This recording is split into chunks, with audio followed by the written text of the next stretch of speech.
Hi, I'm Jen from Tea Leaves and Tweed, and welcome to another historical tea session.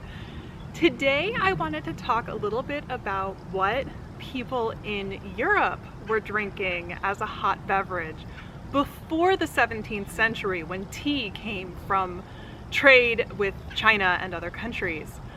So I wanted to talk a little bit about the word tisane, which is also pronounced Tisane, and is used in modern times to mean any hot steeped beverage that isn't made from Camellia sinensis. So there is this differentiation, particularly in the tea community, between tea and tisane. So herbal tea is really a tisane, and there are people who get very, very heated about the fact that anything that isn't Camellia sinensis should not be called tea. However, the word tisane as a word for herbal tea is actually relatively new. And originally, a tisane was a very specific kind of beverage. It was a steeped barley beverage. So in the 14th century, there was a household management book called the Menagier de Paris, and it was a book that was supposed to be advice for a young housewife. And towards the back of the book, as are in many cookbooks, were recipes for beverages for invalids. And one of the first beverages for invalids is a sweet tisane, which is a steeped mixture of barley and either licorice or fruit, figs in particular, that is then sweetened with sugar.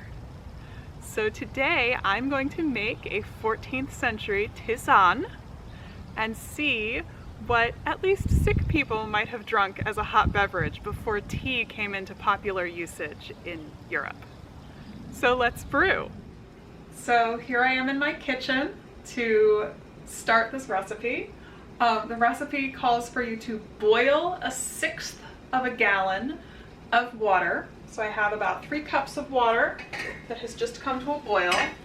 And then you're supposed to add a bowl full of barley, and I have hulled barley here.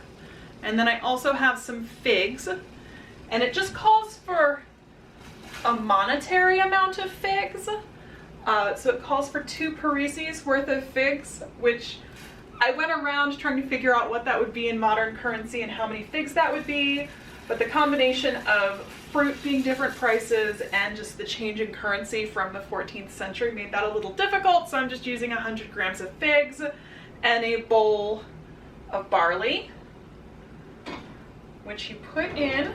I'm gonna just stir to get the barley all wet, and then you boil this until the barley has burst.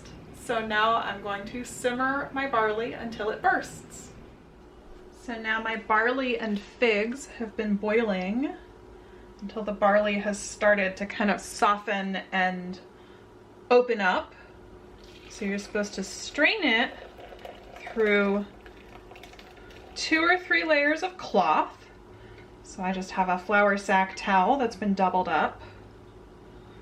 And apparently this barley makes a very good feed for chickens. So we'll just strain this.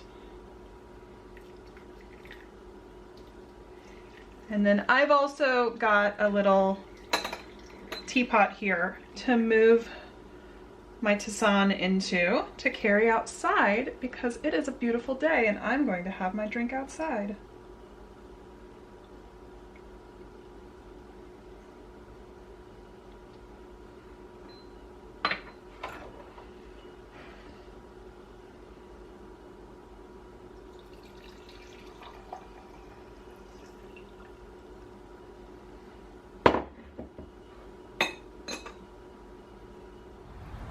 So now I have my strained tisane. It's kind of cloudy because the barley starts to kind of cook, and it's this lovely pink color from the figs. I specifically chose to use mission figs. There are 2 kinds of figs available at my store, and one are mission figs, which are related to common figs that were brought over to the US from Europe, and the other was a hybrid fig. that was developed more recently. So I kind of felt like the black mission figs were probably a little bit more like what they would have had in medieval Europe as they traded with the Middle East and the figs spread to the Mediterranean. So we have our beautiful fig-colored tisane. Of course, I just want to note, if you read the original recipe, which I will link below, both in French and a translation in English, the original recipe calls for licorice to sweeten it. And it specifically calls for fresh, young licorice root, which one, is relatively difficult to find right now where I am. And two, I really don't like the taste of licorice root as a sweetener. So I chose to go for the second choice of figs instead of licorice. So I have my tisane sweetened with figs. And then when you serve it, the recipe says for each goblet, you should put in a good quantity of rock sugar. So I have some Belgian rock sugar from Tisane, and I'm gonna put some rock sugar in the bottom of my cup, and I'm going to pour in some tisane.